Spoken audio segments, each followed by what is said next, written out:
वो बहुत नर्वस सी बार बार अपनी आरूसी दुबता सर पर सट करती जो के ढलक जाता था। उसने इमरजेंसी में ये सब बनाव श्रृंगार किया था। उमैर की नानी जान उसे कमरे में सादा से हुए और बड़ी सी चादर में देखा तो डांटने लगी, अरे नई नवीली दुल्हन हो, ऐसे शौहर का सामना करोगी? क्यों पहले दिन तुमसे बेजार हो जाए? भी कुछ बनाओ श्रृंगार करो, ये लो आरूसी लिबास और ये रही ज्वेलरी, फटाफट तैयार हो जाओ। उमैर बस आता ही होगा।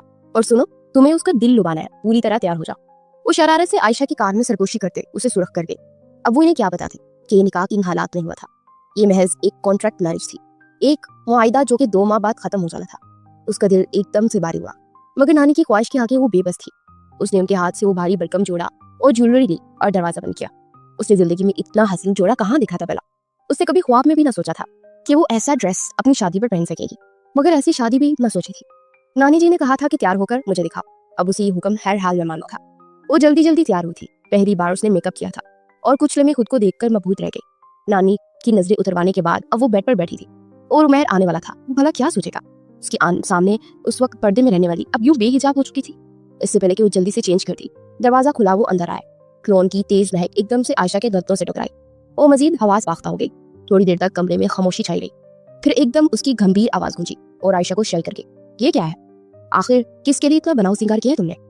एक्चुअली तुम लड़कियां ही एक जैसी होती हो, मर्दों के सामने खुद को पेश करने वाली। मगर पता है मुझे किन लड़कियों से खास नफरत है? वो उसके चेहरे पर झुका और आयशा साकित पलकों से उसे देख रही थी।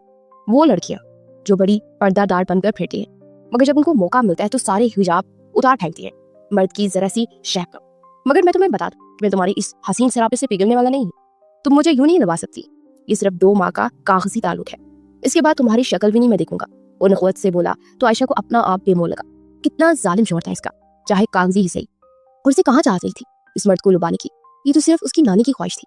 उसका चेहरा सुर्ख पड़ चुका था। इतनी जिल्लत इस वक्त भी नहीं उठानी पड़ी जब उमैर जैसे इंसान के सामने उसने अपने बाप की जिंदगी की भीख मांगी थी और उमैर ने उसे कॉन्ट्रैक्ट मैरिज की पेशकश की। उसे जलील करने के लिए खेल खेल रहा था, या वो भी अपनी नानी की ख्वाहिश के आगे मजबूर था। उसे एकदम जैसे होश आया और वो बेड से उठी। मुझे भी कोई शौक नहीं है आप जैसे घमंडी मर्द को लुभाने का। मैं तो सादी सी चादर में बैठी थी, ये तो आपकी नानी के कहने पर सिर्फ ड्रामा करना पड़ा। आप इसे ड्रामा ही समझे और यूं की बेइज्जती का कोई हक नहीं आप रखते। गरीब हूँ, बेगैरत नहीं हूँ मैं। एकदम से आंसू जैसे बहने को बेताब हुए। उमैर के दिल को कुछ हुआ। वो आज पहली बार उसे बगैर हिजाब के दिख रहा था। उसकी उम्मीद से ज्यादा हसीन थी, मगर अना को बुलंद रखना था। वो कैसे किसी और के आगे झुक सकता था? उसने अपनी नजरों का रुख इधर उधर किया। बेहतर है ये ड्रामा हम नानी के सामने ही करें और बंद कमरे में हम अजनबी बनकर ही रहे, समझी तुम? लहजा फिर से वही सर्द हुआ। आयशा को अपनी औकात अच्छी से मालूम हो चुकी थी। काश उसके हालात बेहतर होते तो आज ये दिन ना देखना पड़ता। उसने कभी नहीं सोचा था कि उसकी जिंदगी में इतना जालिम हमसफर होगा। उसे वो सब याद आया कि कैसे अपने अपनी जिंदगी का सौदा करके वो यहाँ आई थी। आयशा एक मिडिल क्लास फैमिली से ताल्लुक रखती थी। अपनी दिन रात की मेहनत से स्कॉलरशिप हासिल की, फिर उसने तालीम हासिल की, नौकरी की तलाश में मारी मारी फिरती रही। एक दिन उसे कंपनी एक छोटे से ओहदे पर रख लिया गया। तनख्वाह कुछ कम थी, मगर घर में वालिद की पेंशन से गुजर बसर हो जाती थी। लेकिन वालिद के इलाज के लिए पैसे कम थे। आयशा के वालिद को कैंसर था, जो वो खुद कमाई करके जमा करती, उसी के इलाज पर खर्च हो जाता। फिर भी जरूरत पड़ती जा रही थी। डॉक्टर्स का कहना था कि जितनी जल्दी हो सके उनका इलाज करवाया जाए। वो परेशान रहने लगी। उसका वालिद ही उसकी जिंदगी का सब कुछ था और वालिद के लिए उसकी बेटी सब कुछ थी। फरीद साहब की ख्वाहिश थी कि जितनी जल्दी हो सके वो आयशा के हाथ पीले कर दे, मगर उनकी हालत नाजुक थी। कोई अच्छा रिश्ता नहीं मिल रहा था, जो आता लालची लोग निकल आते। आयशा शक्ल सूरत में बहुत खूबसूरत थी और वो हमेशा अपनी खूबसूरती को पर्दे में छुपाकर चलती थी। उसे पसंद नहीं था कि किसी गैर महरम की नजर भी उस पर पड़े। ऑफिस में भी बहुत से लोग उसको पर्दे से उसके मसला होता था, लेकिन उसे परवाह नहीं थी। वो पर्दा अपने अल्लाह के लिए करती थी, अपनी जात के लिए करती थी। उसके वालिद को अपनी बेटी पर फख्र था। एक रोज फरीद साहब की तबीयत ज्यादा खराब हो गई। फौरन 2 लाख रुपए जमा करवाने थे। उनका इलाज जरूरी था, वरना देर हो सकती थी। आयशा अपने आप को बहुत बेबस महसूस कर रही थी। वो कुछ नहीं कर पा रही थी। उसे शिद्दत से रोना आ रहा था। उसके पास एक ही ऑप्शन था कि ऑफिस से लोन ले। वो अपने आंसू साफ करती, खुद में हिम्मत पैदा करती, वहां से पहुंची। उमैर मीर पहले ही नानी की वजह से परेशान था। उनकी जिद थी कि वो शादी कर ले। पढ़ने से पहले उसकी दुल्हन देखना चाहती थी, जबकि उमैर अभी तैयार नहीं था। मगर नानी ने उसे इतना मजबूर किया कि उसे कुछ समझ नहीं आया। जब आयशा उसके सामने अपने वालिद के इलाज के लिए लोन मांगने आई, अचानक उसके तेज दिमाग में पहला ख्याल यही आया। वो जानता था कि आयशा बहुत अच्छे किरदार की लड़की है। उसे ऑफिस में सरसरी देख चुका था। वो काम में बहुत उसकी थी, कभी और से देखने की फुर्सत नहीं मिली थी। ये यूं कहा जाए कि आयशा किसी को मौका ही नहीं देती थी कि ज्यादा बातचीत करे, उसे खुद को मुखातिब करे। वो जिस तरह मिन्नत समाजत कर रही थी, उसके नकाब से जलती नम आंखें उसकी बेबसी का सबूत थी। वो बहुत उम्मीद से आई थी कि शायद उसे लोन मिल जाएगा और उसके वालिद का इलाज शुरू हो सकेगा। उमैर गहरी निगाहों से देख रहा था कि अचानक उसे ख्याल आया, आयशा को देखकर उसकी नानी की जिद और उसका अपना मसला हल होता नजर आ रहा था। उमर को बेख्तियार अपने दोस्त की बात याद आई कि नानी की खातिर तुम किसी से कॉन्ट्रैक्ट मैरिज कर लो। अगर कोई ऐसी लड़की मिलती है तो दे मत करना। वैसे भी आजकल हालात ने सबको मजबूर किया हुआ है, क्या पता तुम्हें कोई आसपास ही मिल जाए। और हाँ, अगर शादी के बाद इरादा बदल जाए तो उसे निभा लेना, छोड़ना मत। तुम्हें लगता है कि मैं ऐसा कुछ करूंगा? बेटा, यहाँ दिल रखते हो, पत्थर नहीं। शाम कब से उसे मशवरे दे रहा था। जब उसकी बात सुनी तो आखिर में उसके दिल को मुकाम पर हाथ रख के उस शरारत से बोला था। यह आइडिया उसके दोस्त शान ने दिया था। उमर की बात सुनकर उसे 100 वॉट का झटका लगा। ये सिर्फ एक कॉन्ट्रैक्ट मैरिज है, क्योंकि मुझे 2 महीनों के लिए एक लड़की की जरूरत है जो मेरी नानी के सामने मेरी बीवी बनकर है। बदले में अच्छी खासी रकम मैं तुम्हें दूंगा। तुम्हारे वालिद का इलाज भी कराऊंगा। बोलो, मंजूर है? उमर की बात पर आयशा लब भींच गई, मगर वालिद के इलाज के लिए पैसों की शदीद जरूरत थी, इसलिए मजबूरन वो मान गई। अगले रोज उमर ने उससे निकाह करके उसे घर ले आया। वालिद को उसने सब सच बता दिया था। ये सब एक मजबूरी थी। वालिद बीमार अपनी आखिरी सांसें ले रहे थे। उसे अपनी बेटी के किसी को हाथों में देना था। उनके दिल से दुआ निकली कि ये शादी कभी ना टूटे, मगर ये तो किस्मत का खेल है ना, होगा वही जो लिखा होगा। वो उमर के कमरे में आने से पहले नकाब पहनकर सोफे पर सो जाने का इरादा रखती थी, मगर नानी के अचानक हुक्म पर से तैयार होकर उमर का इंतजार करना पड़ा। नानी तो कुछ नहीं जानती थी। उसे ये बात उमर ने अच्छे लफ्जों में बता दिया था कि ये सब ड्रामा उन्हीं के सामने करना था, मगर वो ये भूल गई थी कि अब वो उमर से पर्दा नहीं कर सकती। वो उसका महरम था, लेकिन आयशा और उमर के लिए एक कॉन्ट्रैक्ट मैरिज था जो कभी भी खत्म हो सकता था। वो सच सवर तो गई थी, मगर इंतहाई नर्वस थी। अपने खड़ूस बॉस से वो अच्छे तरीके से वाकिफ थी, मगर नानी का हुक्म भी मानना जरूरी था। अचानक दरवाजा खुला और वो अंदर आया। ये क्या तमाशा लगा रखा है यहाँ? तुम कि किसके लिए सच सवर कर बैठी हुई हो? तुम जैसी लड़कियों के टैक्ट्स मैं अच्छे से जानता हूँ। वैसे तो बड़ी परहेजगार बनी फिरती हो, और अब ऐसे सच सवर कर बैठी हो कि मैं तुम पर फिदा हो जाऊं और हमेशा के लिए तुम्हें अपने गले बांध लूं। वो आयशा के सामने अपने जहर खान लहजे में तीर बरसाकर उसका सीना छलनी किया जा रहा था। उसकी बर्दाश्त की हद अब खत्म हो चुकी थी। वो एक झटके से उठी और उसके सामने जाकर खड़ी गई। मुझे भी कोई शौक नहीं है तुम जैसे घटिया आदमी के सामने सजने का। मैं तो इस शादी को मानती ही नहीं हूँ। वो तो आपकी नानी की ख्वाहिश पर मजबूरन मुझे ये सब करना पड़ा, वरना मैं गरीब जरूर हूँ, मगर मेरी अना और इज्जत नफ्स मुझे बहुत अजीज है। आई समझ में बात? वो हर चीज नोच नोच कर उतार रही थी, फिर एक बड़ी सी चादर में खुद को ढांप लिया, सोफे पर आकर बैठ गई। उमर अब उसे गूंजने लगा। सुनो लड़की, ये पर्दा वर्दा 2 महीने के लिए बंद कर दो तो अच्छा है। गैर महरम नहीं हूं मैं, और तुम्हारी ये फजूल हरकतें नानी को शक दे सकती है। आयशा परेशान खड़ी अपने लिए सोने की जगह देख रही थी कि अचानक उसकी बारी गंभीर आवाज से डरकर उसे देखा। ये चलता हुआ उसके करीब आकर रुका, जरा झुक कर उससे बोला। आयशा की सांसें भी रुकी। पहली बार उसे कुछ ऐसा एहसास हो रहा था। ये तो उनके दरमियान में हलाल रिश्ते की खुशबू थी, मगर दोनों ही मानने से इनकारी थे। सोदा जो ऐसा कर बैठे थे, सोफे पर सो सकते हो तो, और प्लीज चेंज करो, मुझे ऐसे उलझन हो रही है ये सब देखकर। वो एकदम बुरा सा मुंह बनाकर बोलता पीछे हुआ। अजीब सा कोई इंसान है, ना बनाओ सिंगार करने देता है, ना ही पर्दा। कैसे रहेगी वो इस शख्स के साथ? वो परेशान हो गई थी। आयशा सब्र से इंसान को देखने लगी, क्योंकि पल पल उसकी आजमाइश ले रहा था। उसके दिल में ख्याल आया कि काश वो कभी उसकी ऑफिस लग गई होती, या फिर उस दिन मदद मांगने ना चाहती तो यूं उसका हर हुक्म न मान रही होती। उसका दिल भराया था। हमेशा मुश्किल हालात ही तो देखे थे, कभी तो खुशियों के दिन नसीब हो। बाहरी कदमों से चलती वो वॉशरूम गई। उसकी जाते ही उमर ने गहरा सांस लिया। उस लड़की ने आज सच में होश उड़ा दिए थे। वो पहली नजर में अच्छी लगी थी, मगर खुद को जुटला रहा था। वो ये सब खेल है, खत्म हो जाएगा। संभालो अपने दिल को उमर, जैसा सोच रहे हो वैसा कुछ नहीं होगा। खुद को डांट कर सोने की कोशिश करने लगी। आयशा के सामने वो कुछ ज्यादा ही तलख हो गया था। क्या वाकई मुझे उसे डांटना चाहिए था? अगर ऐसा न करता तो किस उम्मीद की डोर में बन जाती। मैंने ठीक किया जो भी किया। वो खुद को दाद देता सो चुका था। अगली सुबह नानी के साथ खुशगवार नाश्ता कर रहे थे वो। आयशा इतना अच्छा खाना देखकर रह गई थी। उसका घर था, एक चीज दिन में पिक कर जाती तो रात तक चलती। यहाँ तो इतना सब कुछ था कि 1 महीना आराम से गुजर जाता। अगर ये सब उसके घर होता तो? वो गरीब थी, हालात की मारी थी, ऐसी सोचे उसका हक था। अरे बहू, तुम कुछ लेती क्यों नहीं? लो खाओ, देखो कितनी कमजोर हो, अपना ख्याल नहीं रखती क्या? उसने कभी जिंदगी में इतना खाना शायद नहीं देखा होगा। उसे समझ नहीं आ रहा था कि कहाँ से शुरू करे। क्यों बेगम, सही कहा ना? नानी ने उसके हल्के जिस्म पर बात की, खाना उसके आगे बढ़ाया। वो हल्का से मुस्कुराते उनकी बात पर खाने लगी। नानी उसे बहुत पसंद आई थी, बस उनका पोसा जरा बुरा था, जिसकी गुर्बत पर तंज करने से बाज नहीं आ रहा था। नानी, मैं भी इधर हूँ। बहू के आते ही फिर मुझे भूल गई आप। अगर यही करना था तो पहले बता दिया होता, कभी भी बहू न लाता। नानी की सारी मोहब्बत, सारी तवज्जो आयशा पर दे। उमर जालिस हुआ, जरा खफा होकर नानी से बोला, मेरे शहजादे, तुम तो मेरी जान हो, ये तोहफा भी तो तुम्हारी वजह से मिला है ना। इतना तो ख्याल रखना बनता है। खुद भी अपनी बीवी का ख्याल रखो, प्यार मोहब्बत है। देखो कितनी हसीन बीवी मिली है तुम्हें। नानी के बात पर आयशा शर्मा गई, वहीं उसकी बेसाख्ता निगाहें उस पर उठी। उसके दिल को पैट मिस हुई, मगर अगले रमे खुद को झटक गया। पेट भरकर खाना खा लिया, शायद ये थोड़े अरसे के लिए ही मुयस्सर हो। उसके कान में सरकोशी करता ऑफिस चला गया। आयशा का चेहरा सुर्ख पड़ा था। आखिर समझता क्या था खुद को? दिल चाहा कि सब कुछ छोड़कर भाग जाए। उसकी भूख मुकम्मल उड़ चुकी थी। नानी काफी मिलनसार थी। आयशा सारा दिन नानी के पास रही। उनका ख्याल रखना, उनकी खिदमत करना आयशा को अच्छा लग रहा था। नानी उसे दिल से मोहब्बत दे रही थी, फिर कैसे वो न पिघलती। माँ की मोहब्बत से महरूम ना रही। नानी की त्वचा मोहब्बत उसे अपनाने का एहसास दे रही थी। उसकी आंखें नम हो गई। ये लो, अब ये तुम्हारा है। नानी ने खूबसूरत कंगन उसकी जाने बढ़ाए तो आयशा तंग रह गई। इसे पहन कर रखना हमेशा, कभी उतारना मत। लेकिन नानी, ये तो बहुत ज्यादा है। वो अपना जेवर देखकर ही दंग रह गई थी। ऊपर से ये कंगन भी, ये किस लिए? ये मेरी उमर की माँ के कंगन है, मैंने अपने बहू को दिए। उसने अपने बहू के लिए रखे, अब तुम्हारी अमानत है।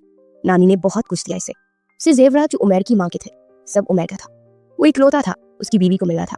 आयशा को रश्क आया कि उमर की जिंदगी में जो भी आएगी वो बहुत खुश नसीब होगी।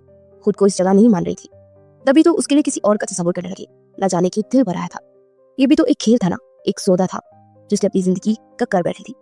क्या ये सब सही था? अजीब सी घबराहट होने लगी थी उसे। नानी सारा दिन उमर की बातें सुनाकर उसका सर दर्द कर गई थी। अब नानी के लिए तो वो खास था, मगर वो क्यों सुने उस खड़ूस को जिसे उसकी जरा भी परवाह नहीं थी। आते जाते तजलील करना जैसे फर्ज समझता था। उसे फोन करके अस्पताल से वालिद की खैरियत मालूम की। थोड़ी देर बाद वो स्कूल में आई। उनका अच्छे से इलाज हो रहा था। ये सब इसी वजह से मुमकिन था।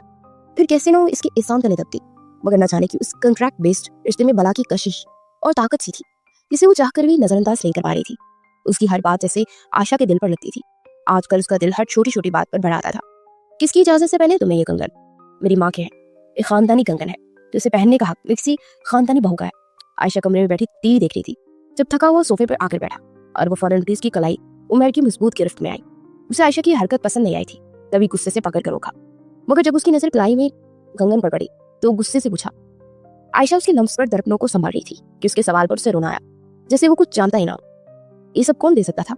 मगर इस वक्त शायद उमर भूला हुआ था। मिस्टर उमर, क्या आप सच में भूल जाते हैं कि ये सब ड्रामा करते हैं? जानबूझकर मुझे नीचा दिखाने की कोशिश करते हैं। बोलो, कौन दे सकता है मुझे? सोचे खुद। अगर यही सब करना था तो खानदानी बहू लानी थी ना। वो जैसे गरीब फजूल लड़की से सौदेबाजी क्यों की? यहाँ आपकी शान में कमी नहीं हुई है। आज आयशा गुस्से से फट पड़ी। उसका बार बार उसकी जात पर तंज करना उससे बर्दाश्त नहीं हो रहा था। उंगली उठाना, ये सब तो दोनों की मर्जी से हुआ था ना। फिर वो क्यों उसे खफा हुआ था? उसका लहजा रोन किया था। बहुत कोशिश की खुद पर काबू करने की, मगर सामने वाले ने तो हर हद ही पार कर दी थी। आंसू बे इख्तियार बह गए। उमर लपेट गया, उसकी गिरफ्त ढीली हुई। वो हाथ छुड़वाकर वहां से भागी। उमर कुछ समय वहीं साकित खड़ा रहा, कुछ बोलने के काबिल न रहा। उसे आयशा के आंसू अच्छे नहीं लगे थे। खुद की वजह से उसे बहुत हर्ट कर गया था। जब से वो आई थी उमर ने कोई कमी ना छोड़ी थी उसे नीचा दिखाने की, तंजिया बातों की। वो चुपचाप उसकी हर बात बर्दाश्त कर रही थी, सिर्फ इसीलिए कि उसके वालिद बीमार थे। वो मजबूर थी। वो बेहद शर्मिंदा हुआ। हाँ, वो गरीब जरूर थी, तो क्या उसमें उसकी गलती थी? उसे ढूंढने वो बाहर आया, मगर जब उसे नानी के पास देखा तो वापस चला गया। पूरी रात उसके आने का इंतजार करता रहा, मगर वो ना आई। नानी के पास वो सो गई थी। उमर को सारी रात उसकी नम आंखों ने सोने ना दिया। आंखें बंद करता तो उसका नम सुरख चेहरा सामने आता। रात तुमने मेरी बहू को डांटा? रास्ते पर खामोशी थी कि अचानक नानी की आवाज उठी। वो चौंका और फिर सर उठाकर सामने बैठी। उस खामोश मुजस्समे को देखा जो सर झुकाए नाश्ता करने में इस तरह मसरूफ थी जैसे दुनिया में कोई और काम ही ना हो। इसने शिकायत की मेरी? उमर अबरू चुकाते हुए बोला। निगाहें उस पर टिकी हुई थी।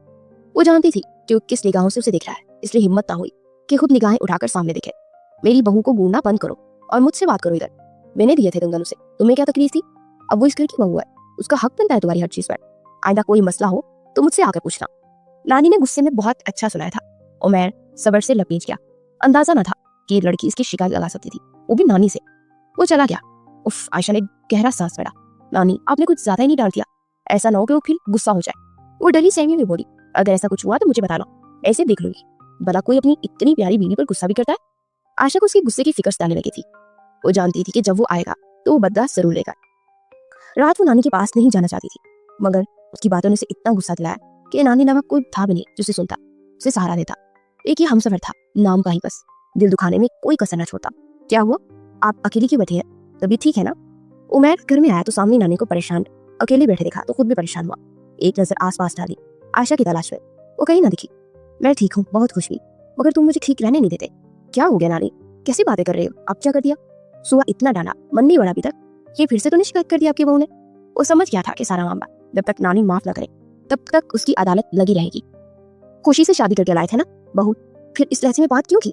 बल्कि तुम्हें खुद जाकर उसे ये कंगन देने चाहिए थे, लेकिन उल्टा उसे डांट दिया। सच बताओ मेरे बच्चे, तुम खुश तो हो ना इस शादी से? बेटा, वो तशवीश से बोली थी। नानी, नानी क्या हो गया यार? मैं बस मजाक कर रहा था आपकी बहू से, मगर वो मजाक समझती नहीं है, इसलिए नाराज हो गई। बल्कि मैं खुद उसे देने का सोच रहा था। आपने मेरा काम खराब कर दिया, तो अब मैं क्या करूं? नानी की परेशानी से दिखी ना गई तो खुद को संभाला। नानी के सामने अपना मूड बहुत खुशगवार रखा। नानी को अपनी बातों में लगाता उनका ध्यान बटाया और जब ऊपर कमरे में आया तो खिड़की के पास खामोश खड़ी थी। उसे आता देख फौरन भाग खड़ी हुई। अरे रुको, जरा बात करनी है मुझे तुमसे। वो जल्दी से बोला, मुझे कोई बात नहीं सुननी। आयशा जा ही रही थी कि उसका बाजू उमैर की गिरफ्त में आ गया। आयशा गुस्से में अपना बाजू छुड़वाने लगी कि उमैर गुस्से से लपेटता उसका बाजू पकड़कर उसे दीवार से पिन करने लगा। आयशा पर अचानक हमला हुआ और डर गई। हैरत से उमैर को अपने पास दिख रही थी। उसका दिल तेजी से धड़का था, पलकें लड़खड़ाने लगी। हमेशा जो उसकी हालत पर वो गुस्सा हुआ था, उसके चेहरे पर बदलते रंग देखकर वो मबहूत सा हुआ था। दिल उसकी तरफ मायल हुआ था। निगाहें उसके चेहरे के हर नक्श को छू रही थी। ये क्या बदतमीजी है, छोड़े मुझे, और अगर ना छोड़ो तो क्या करोगी? आयशा धड़कते दिल के साथ बोली। उमैर शोक लहजे में कहता मजीद करीब हुआ और आयशा के चेहरे पर बिखरते रंग उसे बहुत दिलकश लग रहे थे। प्लीज दूर रहे, आपकी शान में गुस्ताखी होगी, मुझे जैसी गरीब लड़की के पास आना। आयशा एक हाथ उसके सीने पर रखती उसे दूर करते हुए बोली। फिलहाल उससे दूर करने के लिए जो मुंह में आया बोल दिया, फिर से मेरी कुछ शिकायत करोगी नानी से? नहीं उमैर, वो जज हुई थी। वो जानबूझकर उसे अपनी कुर्बत से तंग कर रहा था। इसे छेड़ो मत जब तक मैं न कहूं, क्या पता इसे पहनने का मौका हमेशा के लिए भी दे सकता हूँ। उसके सीने पर हाथ रखे अपने हाथ में लेता और एक कंगन पहनाता। वो जरा सा उसकी तरफ झुका, कान में जानलेवा सरगोशी करता, अपना गाल आहिस्ते से उसकी गाल से मिस करता दूर हुआ। आयशा की हालत मरने वाली हो गई थी। रही सही कसर उसकी हरकत में पूरी करती थी। पल भर में आयशा की रंगत सुर्ख हुई। बेतरतीब धड़कनों के साथ निगाहें सामने वाले की खुमार आलूद निगाहों से टकराई। वो मुस्कुराया था, उसकी निगाहों का मिलना था कि वो झुककर वहां से भागी। उसकी जाते ही उमैर के चेहरे का रंग एकदम सख्ती में बदल गया। मिस आयशा, तुमने मेरी नानी के सामने मेरी बेइज्जती की और तुम्हें लगता है कि इतनी आसानी से मैं भूल जाऊंगा? पूरी स्टार मुस्कुराहट थी, वहीं दूसरी तरफ उस वजूद में एक खूबसूरत एहसास जागा था। अपने दिल पर हाथ रखते होंठों पर शर्मीली मुस्कुराहट थी। ये सब अचानक से क्या हुआ था? उसकी समझ में कुछ ना आया। आज से पहले उसने किसी मर्द को अपने ख्वाब तक में आने की इजाजत आ दी थी और वो सीधा दिल में आन बसा था। हाँ, बस इन चंद दिनों में आयशा उसकी नजदीकियों में अपने दिल पर इख्तियार खो रही थी। एक एहसास जाग रहा था उसके अंदर और वो इतना पुरसुकून दे रहा था। हर वक्त हर पल सोचों में उमैर रहने लगा था। काश वो जान लेती क्यों किस फ्रेब के पीछे भाग रही है। उसके लोगों पर मुस्कुराहट सज गई थी और इस भयानक हकीकत को याद नहीं करना चाहती थी जो 2 माह बाद सामने आने वाली थी। एक दिन यूं ही नाश्ते के दौरान नानी ने बम फोड़ा। मुझे तुम दोनों से कुछ चाहिए। नानी दोनों को देखते बोली। हुक्म करे नानी, अभी दे दूंगा। क्या चाहिए आपको? उमैर फौरन राजी हुआ। आयशा भी उनकी जानिब राग़िब हुई। पहले वादा करो। नानी ने उसकी तरफ अपना चुड़ैल से जुड़ा हाथ बढ़ाया। नानी, आपको मुझ पर यकीन नहीं? उमैर खफा हुआ। लेकिन ये वाला मुझे वादे पर ही मिलेगा। नानी मुस्कुराई। की खफगी पर? अच्छा बोलो, क्या चाहिए मेरी प्यारी सी नानी जान को? ये उमैर का वादा है, वो देगा। उमैर मोहब्बत भरे लहजे में नानी से बोला, मुझे जल्द से जल्द तुम्हारे बच्चों से मिलना है। नानी की फरमाइश पर उसे उच्छू लगा। नानी ने पानी आगे बढ़ाया। वो एक ही सांस में पी गया। वहीं दूसरे वजूद पे सनसनाहट दौड़ गई। आराम से बेटा, क्या हो गया है? देखो बेटा, अब जिंदगी का भरोसा नहीं है, कब सांस बंद हो जाए। नानी प्लीज ऐसी बातें मत किया करें। आप जानती है ना, आप मेरी जिंदगी है। शादी भी तो आपकी वजह से की है। ऐसी जज्बाती बातें करवाएगी? अब बाप भी बन जाओ। नानी के कहने पर उमैर दुनिया में अगर किसी से ज्यादा मोहब्बत करता था तो वो नानी थी, जिसकी हर ख्वाहिश पूरी करना, उनका ख्याल रखना उसका फर्ज था। एक वही तो उसकी पूरी कायनात थी। शादी वाली बात तो ठीक थी, वो भी है। अब ये नया शोशा छोड़ दिया था। नानी ने उसे कैसे पूरा करता? यहाँ नानी उनके बेजाहिर रूप पर तो ये बात कह गई। ये अंदरूनी हालात से तो नावाकिफ थी। एकदम से आयशा का ख्याल आया। उसने निगाहें उठाई तो सामने मौजूद ना थी। लगता है शर्मा गई बच्ची। नानी उसकी बेचैनी समझते हुए बोली। वो मुस्कुरा भी ना सका, अपने ही खेल में फंसता जा रहा था। एक तरफ आयशा थी जिसके साथ वो जज्बात वाला खेल खेल रहा था, दूसरी तरफ नानी, उन्हीं के साथ भी तो यही धोखा दे रहा था ना। आज शिद्दत से उसे अपनी बेबसी पर गुस्सा आया था। वो गुजरने लगा। 1 माह हो गया था, अब रह गया तो बस 1 माह के लिए कुछ दिन। वो अपना माथा मसलता सोच रहा था। सर में दर्द है, चाय लाऊं मैं? उसका माथा मसलना सर दर्द की गवाही था। आयशा ने हमदर्दी से उठकर पूछा, मैंने कहा तुमसे, और प्लीज ये ड्रामा नानी के सामने किया करो, मेरे सामने नहीं। उसका मूड काफी ऑफ था। आयशा हैरत से उस शख्स को देखने लगी। आखिर कितने रूप थे उसके, कभी पल में अपना बन जाता तो कभी पल में पराया। आज फिर उसका दिल दुखा गया था। अब इस तरह क्यों बात कर रहे हैं? आयशा का लहजा नम हुआ। उमैर ने लब सख्ती से नीचे सुर्ख आंखों से उसे घूरा। मुझे लगता है हमें ये सब ड्रामा बंद कर देना चाहिए। अब उसकी बेयकीनी आंखों को देखता हुआ बोला। जब गहराइयों से उन नम आंखों में देखा तो निगाहें चुरा गया। आयशा का दिल टूटा, उसकी निगाहें चुरानी पड़े। देखो आयशा, मैं साफ और सीधी बात करना चाहता हूँ। ये जो भी हुआ एंड जो भी हो रहा है, ये सब एक ड्रामा था। मुझे तुमसे कोई हमदर्दी नहीं है। तुमने मेरी शिकायत नानी से की, इसलिए मैं तुमसे बदला ले रहा था। लड़मी से पेश आना, ये सब, और अब नानी की फजूल सी फरमाइश कम से कम तुमसे मैं पूरी नहीं कर सकता। मेरी जिंदगी में कोई है जिसका इंतजार कर रहा हूँ। वो बाहर गई हुई है, अब वापस साथ ही है, और अब बेहतर होगा कि तुम भी अपने लिए कोई फैसला ले रहे हो। नानू की निगाहों में खुद को बुरा बनाओगी तो ही तो वो छोड़ेंगे ना, वरना वो यहाँ से जाने नहीं देंगी तुम्हें। मैं नहीं चाहता कि तुम्हारी आदत मुझे या नानी को हो जाए। उमर ने उसके पैरों तले से जमीन ही खींच ली थी। जो इंकशाफ उस पर हुआ था वो बड़ा तकलीफदा था। न जाने कब, कैसे, क्यों ये आंसू बहते चले गए। वो सब कैसे इतनी आसानी से बोल सकता था? कैसे इसकी आंखों में लिखी तहरीर को नहीं पढ़ पाता था, या फिर पढ़कर भी अनजान बना रहा? आयशा की जिंदगी से शिकवे कम होने लगे थे। अभी तो उसकी खुशियों को महसूस करने लगी थी। उमर के रवैये पर वो दिल हार बैठी थी। उसकी तवज्जो ने अपना बना लिया था। बहुत जल्द ये खुशी वालिद को सुनाने वाली थी कि उनकी ख्वाहिश पूरी हुई। उमर उसे नहीं छोड़ेगा। वो बहुत मोहब्बत करता है। उसका लहजा चीख चीख कर गवाही देता था। मुझे नहीं पता तुमने ऐसे ख्वाब क्यों देखे जो तुम्हें नहीं देखने चाहिए थे। मैं मजीद नानी और तुम्हें तकलीफ नहीं देना चाहता। तुम्हारी आंखों में जो है वो तुम्हारी गलती है। उसकी बात पर वो तड़प कर उठी थी। ख्वाब उसने दिखाए, नजदीकी की कोशिश उसने की, सारा इल्जाम उसे सर पर दे रहा था। आयशा को एकदम नफरत महसूस हुई उस धोखेबाज शख्स से। सब्र करती, अपने आंसू साफ करती हुई गहरा सांस पड़ा, जैसे अपने किसी फैसले पर पहुंची हो। शुक्रिया, किसी ने मुझे बर्बाद होने से पहले बचा लिया। मैं कल सुबह चली जाऊंगी। और हतमई लहजे में बोली, इतनी जल्दी? मतलब नानी? उमर एकदम परेशान हुआ। वो मेरा मसला है, आपका नहीं। मेरे बाबा के इलाज के लिए शुक्रिया। वो इतनी जल्दी क्यों फैसला कर रही थी? उसे सोचा न था। उमर का दिल घबराया था उसकी जल्दबाजी के फैसले पर। इतनी जल्दी जाने पर क्या ये सब आसान था? जितना उसे लग रहा था ये इतना मुश्किल तकलीफदा साबित हो रहा था। हाँ, उसकी यूनी से एक गर्लफ्रेंड रही थी जिसे वो पसंद करता था, मगर वो अपने ख्वाब पूरे करने बाहर चली गई थी। अब अचानक उसके फोन आए थे और वो आ रही थी और वो शादी करने को तैयार थी। जब उसने पूछा था तो उसने इनकार कर दिया था। लाने की वजह से आयशा को लाना पड़ा। अब उसे भी जाने दे रहा था जो कुछ उसके साथ कर चुका था। पहले शर्मिंदा नहीं था, अब हो रहा था। शर्मिंदगी उसके साथ मोहब्बत वाला खेल उसे बहुत महंगा पड़ने वाला था। हाँ, कभी उसकी खूबसूरती से अपना असीर जरूर करती थी, मगर हर बार अपने दिल को डांटता था।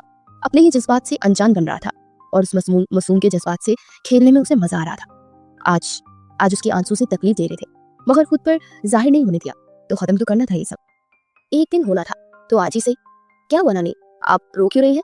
अगले रोज वो तशवीश में नानी को देखते हुए बोला, पता नहीं मेरी बहू को किसकी नजर लग गई है। वो एक ही रात में बदल गई, इतनी बुरी तरह पेश आई है मेरे साथ। आप रोए मत, मैं देखता हूँ उसे। उसकी हिम्मत कैसे हुई मेरी नानी से इस तरह पेश आने की? नानी से मिलता हुआ वो ऊपर आया। नानी का उदास होना उससे देखा नहीं जा रहा था, मगर ये सब तो उसी का किया धरा था ना। कमरे में आया तो उसे अपना बैग पैक करते हुए दिखाई दी। उसकी आंखों में गुस्सा उतरा। तुमने नानी के साथ क्या बदतमीजी की है? अब तुम जानती हो उन्हें कितनी तकलीफ हुई है। अगर उन्हें कुछ हो जाता तो मैं तुम्हारा वो हाल करता कि तुम याद रखती। उसने गुस्से में आगे बढ़कर उसका बाजू पकड़कर झटका दिया। आयशा की आंखों से आंसू झड़ने की मानियत गिरने लगे थे। बुरा लग रहा है? तकलीफ हो रही है तुम्हें? अच्छा मजाक करते हो, बहुत अच्छे एक्टर हो तुम उमर। वो गुस्से में एकदम से उसका बाजू छुड़वाती, उसे धक्का देती पीछे करने लगी। वो मजबूत मर्द था, एक कदम ही पीछे हो सका। उसकी हरकत पर उसके माथे पर बल पड़े। गुस्से में आगे बढ़ता, उसको बिस्तर पर गिरा पड़ उस पर हावी हुआ। दोबारा अगर ऐसी हरकत की तो जान ले लूंगा तुम्हारी। वो इस पर झुका हुआ फनकारा था। ये सब तो चाहते थे ना आप, अब कर रही हो खुद को बुरा साबित। तो क्या मसला है आपके साथ? क्यों किसी एक बात पर खुश नहीं होते हो? सिर्फ तकलीफें ही देनी आती है क्या आपको? वो कमजोर नहीं पड़ना चाहती थी, उसके सामने रोना नहीं चाहती थी, मगर इतना ही रोना, कमजोर होना वो महसूस कर रही थी। उसकी हालत उमर से देखी ना गई। झटके से उसके ऊपर से उठा और तेजी से चला गया। पीछे वो शिद्दत से रोने लगी। काश मैं यहाँ ना आती। काश मुझे आपसे मोहब्बत न हुई होती। क्यों किया मेरे साथ ऐसा? क्यों उमर? क्यों मेरे जज्बात को जगाकर फिर उन्हें सुला दिया? काश हमारे दरमियान इस रिश्ते को आप मौका देते। काश। वो शिद्दत से तड़पती हुई रो रही थी और अब लफ्ज काश ही रह गया था। उमर की हालत भी उससे अलग ना थी। बार बार उसका मासूम चेहरा आ जाता। मुझे तकलीफ उसके आंसू से क्यों हो रही है? वो मेरी जिंदगी में आई, काश मैं उसके करीब ना जाता। ये सब ठीक करना होगा, कैसे करूं मैं? उमर गाड़ी में बैठा अपने आप से लड़ रहा था। आज उसे शिद्दत से एहसास हो रहा था कि उस लड़के की आंखों में आंसू नहीं वो देख सकता था। उसकी तकलीफ उसे तकलीफ दे रही थी, मगर खुद को उसके पास जाने से वो रोक बैठा था। नहीं मान रहा था अपनी हकीकत, अपनी अना में वो झुकने को तैयार नहीं था। नहीं हो सकती मुझे मोहब्बत, बिल्कुल नहीं। ये सब एक वक्त था, उसके जाने से सब खत्म हो जाएगा। हाँ, सब ठीक होगा। खुद को खुद ही झूठे दिलासे वो देने लगा था। दिल ये सब मानने से इनकारी था, इसलिए दिमाग का साथ दे रहा था। दिल में तो बस वही थी, उसका नाम ही लिया जा रहा था। आज उसे बैली से मिलने जाना था, मगर दिल उससे मिलने को तैयार नहीं था। बार बार ख्यालों में आयशा ही आ रही थी। उसे रोता हुआ छोड़ आया था। पता नहीं वो कैसी होगी, या फिर कहीं चली तो नहीं गई। इस सोच आते ही उसे दम घुटने लगा था। घर आया तो लाउंज सुनसान पड़ा था। नानी के कमरे में झांक कर देखा तो बिस्तर पर नडाल पड़ी हुई थी। उमर जल्दी से उनके पास गया। नानी, आप सोई नहीं अभी? वो इनके माथे पर हाथ रखता हुआ बोला, कैसे नींद आ सकती है मुझे अपने बच्चे का घर उजड़ा हुआ देखकर। वो बेबसी से बोली, ऐसी तो वो नहीं थी, जरूर किसी ने उसे तावीज पहनाया था, उसमें हमसे बदगुमान हो गई है। और रात थका हुआ आया। हमेशा आने से पहले वो नानी के पास जाता था, जहाँ कुछ अरसे से वो खिलखिलाते बातों का शोर आता था। आज वहाँ खामोशी थी, सिर्फ उसकी वजह से। नानी के सामने वो शर्मिंदा था। नानी का उदास लहजा न माँ की उसे तकलीफ दे रही थी। उसके हिसाब से ये सब आसान लग रहा था, मगर अब पता चला कि बहुत मुश्किल था। नानी की बातें उसे जमीन पर गाड़ रही थी। आपने दवा खाई कि नहीं? चले पहले खाना खाए। आयशा खाना लगाओ। वो नानी को उठाते आयशा को आवाज देने लगा। नानी ने दुख से अपने नौजवान खूबसूरत पोते को देखा। उसे आदत हो गई थी आयशा को हर काम में बुलाने की। वो तो इस सबसे अनजान आयशा के रवैये पर परेशान थी। वो नहीं आएगी, वो उदासी से बोली। ऐसे कैसे नहीं आएगी, मैं लेकर आता हूँ। नानी का कहना था तो फिर गुस्सा हुआ, मगर नानी की अगली बात में उसके कदम रोक दिए। वो चली गई है सामान लेकर, पता नहीं क्यों कर रही थी ऐसी, हमसे न जाने क्या खता हो गई। सब चीजें हमारी हुई थी वही वापस कर गई है। कोई लालच भी नहीं था उस मासूम बच्ची में, न जाने किसकी नजर लग गई हमारे घर को। नानी प्लीज रोए तो मत। वो वाकई तशवीश में मुब्तला था। विदाई पर ये सब इतना आसान न था जितना उसने समझा था। मैं मरने से पहले तुम्हारा घर आबाद देखना चाहती हूँ आयशा के साथ। वो बच्ची बुरी नहीं है, जरूर कुछ हुआ है उसके साथ, वरना वो ऐसी कभी न करती। जाते हुए पता है माफी मांग कर गई थी। जब उसकी बच्ची ने मुझे कभी तकलीफ ही नहीं दी, मैंने बहुत रुका, वो ना रुकी। उमैर उसे वापस लिया। वो हमारे घर की रौनक है, तुम्हारी बीवी है, मुझे वो तुम्हारे साथ बहुत अच्छी लगती है। उसे अपनी जिंदगी से जाने मत देना, हीरा है वो बच्ची। नानी दुख से रोते हुए कहती चली जा रही थी। उसके दिल का बोझ भर गया था। मजीद बर्दाश्त नहीं हो रहा था नानी का दुख, मगर उसका जाना, अचानक जाना, ये उससे बगैर पूछे वो कैसे जा सकती थी। दिल बेचैन सा हो रहा था। ये रात आंखों में गड़ी थी। यूं ही कुछ दिन गुजर गए, मगर उसके अंदर का बोझ बेचैनी को सुकून नहीं लेने दे रहा था। हर वक्त आयशा की याद आना, चलता फिरता उसे आवाज देना, फिर याद आने पर लब भीज देना।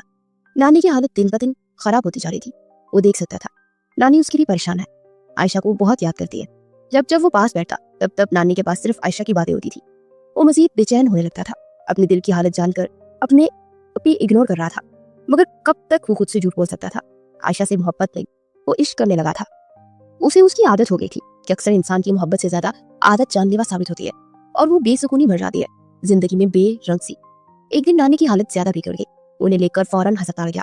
डॉक्टर का कहना था कि नानी को खुश रखा जाए, उनकी तबीयत मजीद खराब हो सकती है, वो भी जानलेवा। डॉक्टर की बात सुनकर वो मजीद परेशान हुआ। आयशा के जाने के बाद तो वो मजीद परेशान रहने लगा था। 2 पल सुकून के ना गुजरते थे, और रही सही कसर उसकी याद में पूरी हो जाती थी। उसे याद आया कि जब से वो गई थी उसने एक बार भी उसकी खबर ना ली। वो कैसी होगी, कहाँ हो, उसके वालिद बीमार थे, कैसे गुजर बसर हो रहा होगा, ये सब बातें उसे सता रही थी। वो तो तलाक का मुतालबा भी नहीं करके गई थी, तो क्या वो ये रिश्ता चाहती थी? हाँ, वो देख चुका था। अपने खेल में उसे खुद से मोहब्बत करने पर मजबूर कर गया था। फिर वो कैसी ऐसी बातें सोच सकता था? अब मजीद खुद के दिल पर बोझ नहीं उडाल सकता था। वो आयशा की तलाश में निकला। बेली उसे बार बार कॉल्स कर रही थी। वो चाहती थी कि उमैर उसके घर रिश्ता लेकर आए, मगर उमैर की हवासों पर सवार आयशा सवार थी पूरी तरह से। उसे ढूंढ रहा था। वो तो जाते वक्त उससे रकम भी नहीं लेकर गई थी, खाली हाथे। उमैर का दिल भी खाली कर गई। आयशा लालची लड़की नहीं थी, ये बात वो बहुत अच्छे से जान गया था। पछतावे के बोझ में मजीद इजाफा हुआ। वो तलाश में निकला। आयशा की जिंदगी में कभी सुकून ना आया था। जब थोड़ा बहुत उमैर के साथ उसके घर में मिला था, वो भी एक फरेब निकला। उसकी किस्मत में बस रोना ही लिखा था, और वो रोती ही रही। नानी ने जितनी मोहब्बत दी थी उसे, वो उनके बच्चे मजीद तकलीफ नहीं दे सकती थी, इसलिए चुपचाप उससे माफी मांगकर वो घर से निकली थी, खाली हाथ। उसे लालच शुरू से ही नहीं था, जो था नसीब था, इतना ही मिलना था। फिर क्यों बिना वजह मेहनत करे जो नसीब में नहीं था? उसके पीछे भागता कैसे? हाँ, बस यहाँ रहकर वो एक गलती जरूर हुई थी, वो थी उमैर से मोहब्बत। काश उसे मोहब्बत ना हुई होती तो आज ये घर छोड़ने में उसे तकलीफ ना होती। उसे यहाँ एक से नहीं 2 लोगों से वो जुड़ गई थी। सबसे बुलाकर वो उनके साथ जीना चाहती थी, साथ रहना चाहती थी, मगर वो सितम कर सारे ख्वाब तोड़ गया। यहाँ से निकली तो दूसरी क़यामत उसके सर पर थी। अस्पताल पहुंचने से पता चला कि उसके वालिद की तबीयत खराब हो गई है। वो रोती हुई उनसे मिलने गई। वो आखिरी सांसें लेते हुए बोले, बेटा तुम अपना घर कभी मत खराब करना, कोशिश करना कि ये रिश्ता जिंदगी भर चला सको। मैं चाहता हूँ मरने से पहले तुम किसी के हवाले कर जाओ, तो उमैर से कभी जुदा मत होना। उखड़ी हुई सांसों को बोले थे। उनका एक एक लफ्ज आयशा को मार रहा था। उसने हिम्मत न थी वालिद से कह सके कि जहाँ रहने के लिए वो कह रहे हैं वहां के दरवाजे वो हमेशा के लिए बंद हो गए थे उसके लिए। वो चाहकर भी वापस नहीं जा सकती थी। हाँ, कोशिश जरूर की थी कि अपने वालिद की ख्वाहिश पूरी करे, वहां से ना निकले, मगर उस शख्स ने एक मौका तक ना दिया। उसकी जिंदगी बहुत मुश्किल थी। वो कैसे एक लड़की होकर उस जालिम दुनिया में तन्हा रह सकती थी, ये वही जानती थी। वालिद को गुजरे 10 दिन हो गए थे, अभी एक तो कम न हुआ था। ये दूसरी मुसीबत सर पर गई थी। उनका एक लालची रिश्तेदार रोज घर आकर उसे धमकी देता कि वो उससे शादी कर ले, ताकि वो इस घर में उसके साथ रह सके। एक मकान ही था उसके पास। उसके वालिद की जवाब पूछी, यही एक छत थी उसके सर पर। उसकी रोज रोज की धमकियों से वो परेशान होने लगी थी। उमैर के पास तो वो मरकर भी न जाए। अपने दिल में एक डर था कि कहीं वो तलाक ही ना भेज दे। उसमें हिम्मत नहीं थी कि अब मजीद कुछ सहने की। इस छोटी सी जिंदगी में इतना सब कुछ उसने बर्दाश्त कर लिया था, अब ताकत उसमें नहीं बाकी रही थी। वो बहुत थकी हुई थी। रो रो कर उसके आंसू खत्म हो गए थे, जैसे वो एक जिंदा लाश की तरह घर में रहती थी। एक वक्त का खाना खाकर खुद की जान पर एहसान कर लेती थी। इतनी कमजोर नहीं थी वो, तो बहुत बहादुर बेटी थी अपने वालिद की। मगर जिंदगी ने इतने इम्तिहान दिए थे कि सब कुछ खत्म कर दिया था। एक दिन वो यूं ही सोचों में मुहाफ बैठी थी जब दरवाजे पर दस्तक हुई। हर दस्तक पर उसका दिल धक से रह जाता, कहीं वो लालची जहांगीर ना हो, उसे धमकी देने आया होगा। इस वक्त कौन हो सकता है? वो घर में अकेली रहती थी। आसपास सब कहते थे कि किसी को साथ रख लो, मगर कब तक कोई साथ रह सकता था? खुद के लिए खुद ही लड़ना पड़ता था। रात के 10 बज गए थे और वो नमाज पढ़कर बैठी, अब सोने की तैयारी कर रही थी कि दरवाजा बजा। दिल खौफ से धड़कने लगा था।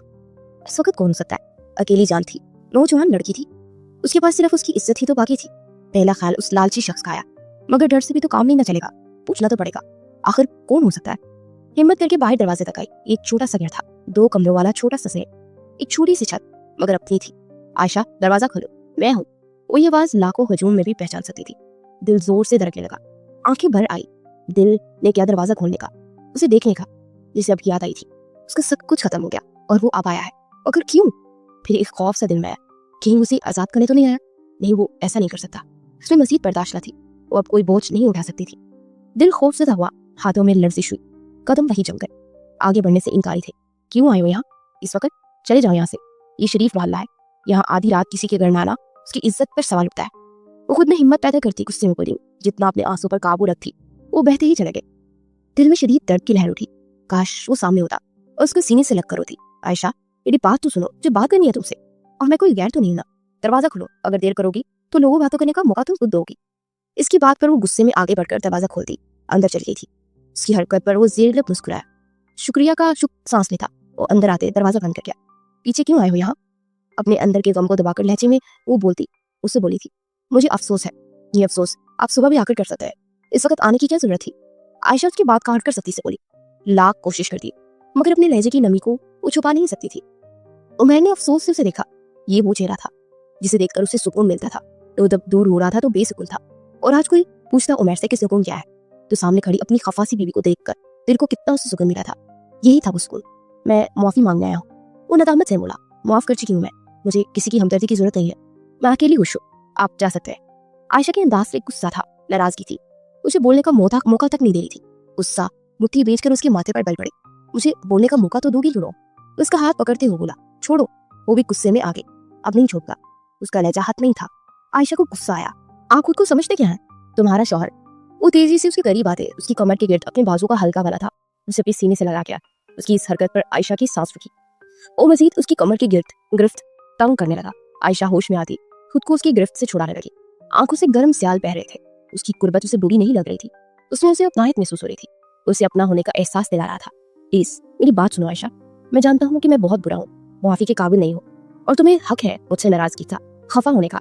मैं सब नहीं चाहता था, पता नहीं क्यों अपनी अना में तुम्हें हर्ट करने लगा था, मगर तुम जानती हो जब से तुम गई हो मुझे एहसास होने लगा, मुझे सिर्फ तुम नहीं मैं भी तुमसे ही मोहब्बत करने लगा था। तुम्हें कितना ढूंढा, दिन रात बेसुकूनी से रहता था, कब तुम मिलोगी, कब तुम्हें देखूंगा, और आज तुम सामने हो तो तुम्हें छोड़ नहीं पा रहा हूँ, मगर फिर भी तुम्हारी मर्जी के बगैर तुम्हें नहीं लेकर जाऊंगा। और ये भी सच है कि तुम नहीं जाओगे तो मैं नहीं रहूंगा, मर जाऊंगा। काका प्लीज मुझे मुकम्मल कर दो जान। वो इस कदर मखमूर लहजे में बोला कि आयशा की धड़कनों की गूंज उसके कानों में सुनाई देने लगी। उससे अलग होकर दूर हटी। उमैर के दिल को धक्का सा लगा, इसका मतलब तुम नहीं जाओगी साथ? वो टूटे हुए लहजे में बोला था, ठीक है मैं तुम्हारी मर्जी के खिलाफ नहीं लेकर जाऊंगा तुम्हें। उसने किस दिल से ये कहा था वही जानता था। तुम वक्त देख सकते हो सोचने का, मगर अकेली हो आयशा, अकेली कैसे रहोगी? तुम्हारे वालिद का सुनकर मैं आया था, बहुत दुख हुआ, कैसे मैं दावा कर सकता हूँ? एक मौका तो दोगी ना? वो फिर से पलटा था, शायद वो मान जाए। अच्छा अपना अब ख्याल आया रात के 10 बजे अफसोस करने का? आपका अफसोस मैंने सुन लिया, अब जाए यहाँ से। वो गुस्से से बोली, न जाने इस कदर गुस्सा क्यों से आ रहा था। उसके कदम बाहर की जानी पलटे। आयशा का दिल जैसे रुक गया। उससे लाख इख्तलाफात सही, मगर इस हकीकत को कौन बदल सकता था? क्यों उसका शौहर था और शायद उसकी मोहब्बत भी। एक शर्त पर जाऊंगी आपके साथ। आयशा की आवाज ने उमैर के कदम जंजीर किए। सिर्फ एक शर्त, तुम बोले तो अपनी जान गिरवी रख दो तुम्हारे लिए। उसकी जान में पलटा, मुझे आपकी जान नहीं चाहिए, बस इज्जत की जिंदगी चाहिए जिसमें मेरी राय का एहतराम किया जाना आप पर वाजिब होगा। बोले मंजूर है? उमैर मबहम सा मुस्कुराया, बस इतनी सी बात। इतनी सी बात नहीं है, आप मर्द हजरात औरत को क्या समझते हैं? हम कोई खिलौना नहीं है कि जब दिल भर दिया फेंक दिया। किसी औरत को इज्जत देना मर्द के लिए इतना आसान नहीं होता, उसकी अना को जरूरत रहती है। बोले खा लेंगे इज्जत अपनी अना पर? उसे चैलेंज कर रही थी। मेरी अना उसी वक्त मेरे पैरों तले रुक गई थी जब तुम छोड़ गई थी। मुझे अंदाजा हो गया है कि एक औरत का मर्द की जिंदगी में होना किस कदर अहम होता है। एक औरत ही तो मर्द को मुकम्मल करती है आयशा। मैं अपनी हर उस गलती की माफी मांगता हूँ जिससे तुम्हारी इज्जत नफ्स मजरूर हुई है, और वादा करता हूँ कि तुम्हारी हर ख्वाहिश सर आंखों पर रखूंगा। वो दिल से कह रहा था और आयशा लाजवाब हुई। वैसे भी नानी तुम्हें बहुत याद करती है, न जाने कौन सा तवीज खोल कर पिला दिया है तुमने ने, जो मुझसे ज्यादा तुमसे प्यार करने लगी है। वो शरारत से बोला, अच्छा तो आप आज भी नानी की मजबूरी में आए हैं? वो जिसे साथ ले जाने पर तैयार हो चुकी थी एकदम से पीछे हटी। उमर को कुछ गलत होने का एहसास हुआ। अरे यार, मैं कोई मजबूर नहीं कर सकता मुझे। अगर मैं खुद ना आना चाहता होता तो नानी को कॉल कर ही लेता। मगर सच तो ये है कि तुमने मुझे भी कोई तावीज़ ही फैला दिया है।